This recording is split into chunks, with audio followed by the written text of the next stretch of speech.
धरे मारो बाल मुकुंद, बाल मुकुंद, बाल मुकुंद, नंद जी को लालो नाचे छम छम छम। तो जिसकी जैसी दृष्टि है वो वैसे अर्थ लगाता है। हम लोग कुटुंब प्रबोधन के कार्यकर्ता है, तो ऐसी दृष्टि से देखने का प्रयास करता हूं। तो एक बात ध्यान में आती है, इसे गोवर्धन उठाना क्यों पड़ा? तो इंद्रदेव की अवकृपा हो गई। अवकृपा क्यों हुई? तो उनकी पूजा करना छोड़ दिया। क्यों छोड़ा? क्योंकि कृष्ण ने कहा। तो कृष्ण ने ऐसा क्यों कहा होगा?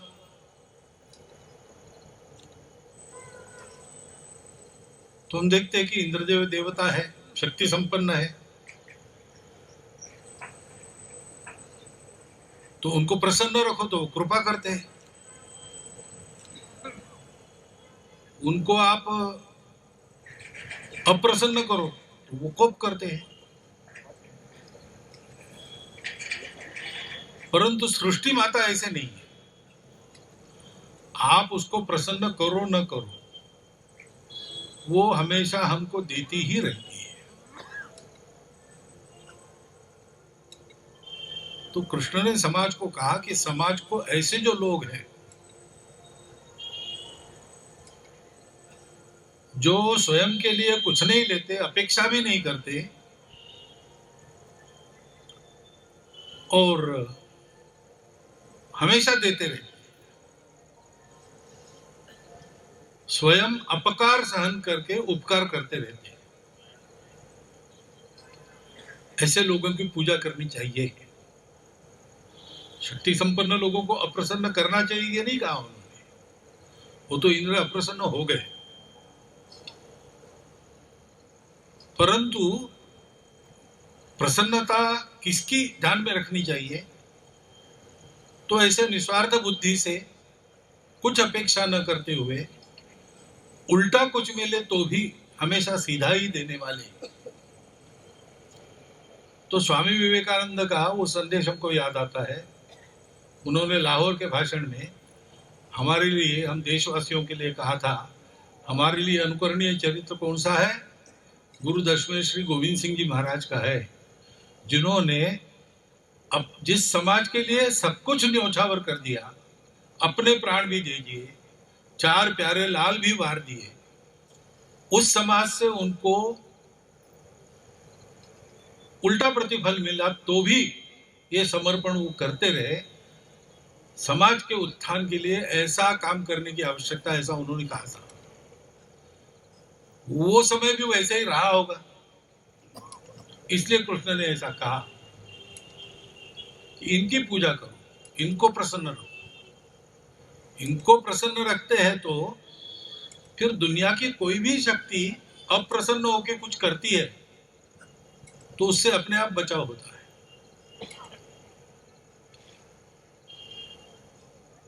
लेकिन ये महाप्रयास करना पड़ेगा, हम सबको करना पड़ेगा। और इसलिए सब गोप बालकों ने अपनी अपनी लकड़ी लगाकर गोवर्धन पर्वत को उठा लिया और वो उठ गया।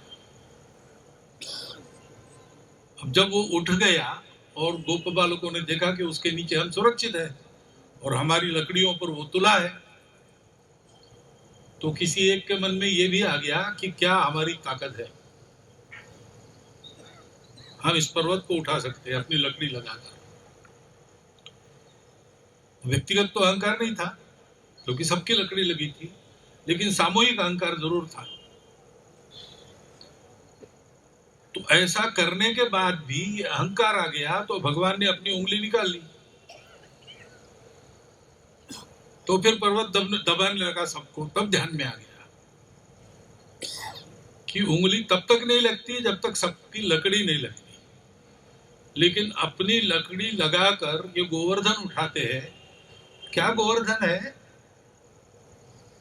हमको समाज से उल्टा मिले तो भी हमने समाज के लिए ठीक ही काम करना, ऐसे जीवन में चलना, यही वो गोवर्धन है। ये सब हम कर लेते हैं, समूह में आते हैं तब कर लेते हैं, अकेले करना कठिन रहता है। विभूतियां अकेले कर लेती है, लेकिन हम सब लोग मिलकर ये जरूर कर सकते हैं, किया है अब तक और करेंगे। परंतु ये ध्यान में रखना है, करने में हम यशस्वी क्यों होते हैं? ये हमारा संकल्प सत्य है, ऐसा हमारे व्यवहार से जब सिद्ध होता है तो उसका दाता श्री भगवान है। देने वाला वो है, करने वाला वो है। हम उसके ये करने की जैसे लीला है, वैसे उसकी लीला में हमको उसने पात्र बनाया है। अपनी भूमिका ठीक करना और ये जानना वो भी हम ठीक इसलिए कर पा रहे हैं कि उसकी उंगली लगी है। तो ये संदेश इस लीला से मिलता है, सज्जन शक्ति बनो, सज्जन शक्ति को आधार दो। समाज की सज्जनता ही समाज का तारण है हर आपत्ति में। दैवी गुण संपत्ति वाले लोग सज्जन होते हैं। उस श्लोक आपको पता है गीता के अभयम सत्व संशुद्धि 16वें अध्याय के पहले 3 श्लोक। ये करना, ऐसे लोगों को आधार देना, इससे बचाव होता है। और इनको भी आधार देने का बड़ा महत्व प्रयास हम कर पाते हैं 2 कारणों से। हम सब लगते हैं इसलिए, और शुभाम आशीषं देहि तत्पूर्तये, ऐसा हम कहते हैं तो ऐसा करने से आशीर्वाद मिलता है। बल तो आशीर्वाद का है, दृश्य हमारा है। तो इसको ध्यान में रखकर कार्यकर्ताओं ने काम करना चाहिए। मैं क्योंकि कार्यकर्ता हूं, इस लीला से ऐसा संदेश ग्रहण करता हूं।